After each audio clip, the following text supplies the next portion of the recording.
Hi everyone, my name is Miranda DeChant. The issue that I tackled this semester is the affordable housing crisis around the world. I conducted interviews on it, we have done our own research on it, so today I'm going to inform you on all the things that I've learned and exactly what is affordable housing and how we can go about in finding solutions for the crisis. So to start, I just want to talk about exactly what is affordable housing. The exact definition is affordable housing refers to housing units that are affordable by that section of society whose income is below the median household income.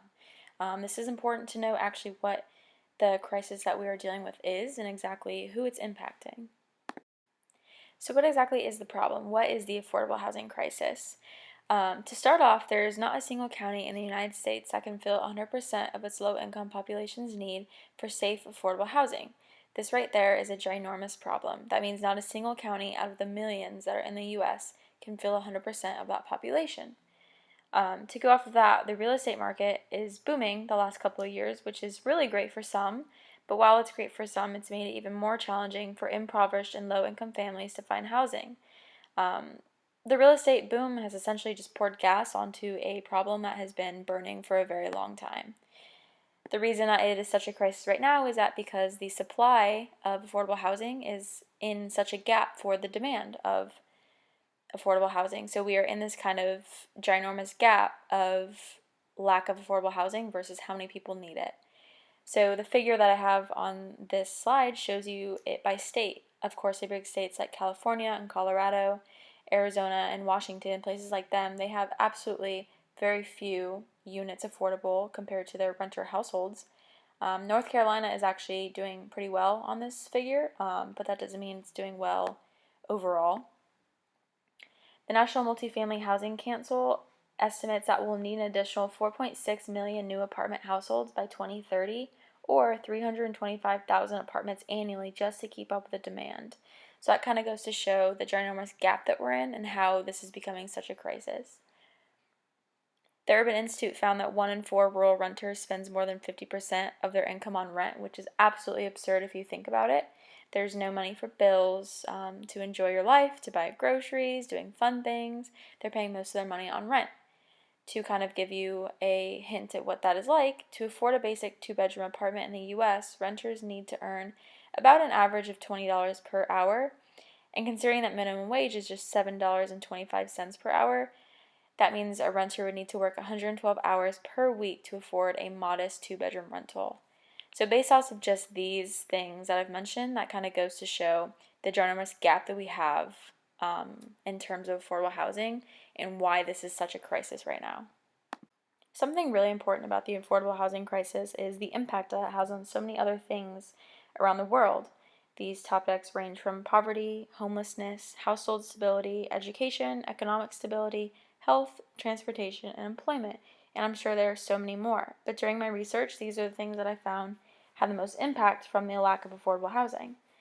There are 46 million people who live in poverty in the United States, and this number has increased nearly 38% over the last 13 years. In terms of household stability, studies show that access to decent, affordable housing would provide critical stability for the nearly 19 million low-income U.S. households paying over half of their income on housing. For education, of course, housing instability can jeopardize children's performance and success in school. In terms of transportation, this is something that we're seeing right here in Charlotte. The Blue Lynx is something that does not go through low-income neighborhoods, and instead it passes through all of the luxury condos that are being built near Uptown, which is a problem because people who can barely afford their rent obviously cannot afford transportation, so they need something that goes right through their neighborhood, and that would also help the lack of affordable housing. Economic stability. Affordable housing increases the amount that families can put toward other important household needs and savings rather than paying it all on their rent. In terms of health, housing insecurity and homelessness have serious negative effects on child and adult health. Another thing that affordable housing affects probably the most out of all of these subjects is homelessness. As sad as it is, if you cannot afford a house, you cannot afford to live in a house. So homelessness is something that we are seeing rising as the lack of affordable housing gap grows. And this is something that impacts communities, whether it's just locally and globally. The numbers for homelessness are definitely rising. And lastly, employment. Affordable housing increases local purchasing power, boosts jobs creation, and generates new tax revenues. So if there is more affordable housing being built in different places, rurally, there will be new job opportunities, which will help the other factors such as homelessness and poverty, economic stability. In regard to the current policies that are put in place to tackle the affordable housing crisis, there are quite a few. Contemporary housing policies are tremendously diverse, and local governments often have their own variations on federal programs. Overall, they can be grouped into three categories, which are rental assistance, home ownership, and land use and regulatory incentives. Rental assistance program sounds exactly how it is. They are programs that incentivizes the production and maintenance of affordable rental housing stock for low to moderate income individuals and families.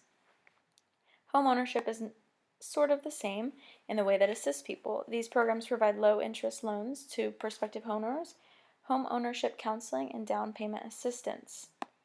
Land use and regulatory incentives are probably the thing that we are seeing the most, according to my research. This approach gives private developers guidance in regards to the location, characteristics, and costs of affordable housing developments, such as inclusionary zoning. All three of these categories are really great, and they are all seeing success in cities around the world. They are great policies put into place, but the thing with the affordable housing crisis is that we are not seeing as much progress as we'd like to be with all three of these categories. So after doing some research and interviewing a couple subjects that are familiar with the topic, I found that there are some policies that we could be put into place that are great locally and globally. So all of these policies that I'm going to recommend are great on both levels. The first policy that I recommend is encouraging investments in old buildings. As simple as it sounds, it really is as simple as it sounds. All these people are talking about taking affordable housing and lowering rent on places or building new luxury condos and making them more affordable. But in cities all around the world, there are boarded up buildings, vacant apartments, and old government buildings that are no longer in use. If we find ways to find these spaces and upfit them into affordable housing units, it is much more cost effective as well as less time consuming. Building new condos and lowering rent and getting zoning laws passed and finding permits is so timely and cost effective that finding old buildings in cities is so much better, and it also allows to hold on to that historical value that the building has to the city. The second policy that I would recommend is creating tax incentive for employers. Incentive programs where employers are rewarded with tax benefits and credits for covering a portion of their employees' rents or mortgages. Not only would this help the people that work for the company, but it would help the company overall in alleviating some of the financial burden from the corporations while giving employees a chance to live in affordable housing that's within a reasonable proximity to their place of work. Overall, I think these two solutions that I am providing are almost simple, but they are so simple that they would work. You know, a lot of the problems that are happening with affordable housing is that we're not seeing as much progress as we want to, and that's why we are so woefully behind in the amount of affordable housing that we need and how much we actually have. So if we go ahead and place policies that are quicker and allow us to have more time, I think this will really help the affordable housing crisis, not only in local communities, but globally as well. These are policies that you can create in your local community, and it will transform globally, and it'll be something that cities all around the world follow and take on. So if we continue to do that, I think we will definitely find solution to the affordable housing crisis, and hopefully us millennials will not struggle to find a home.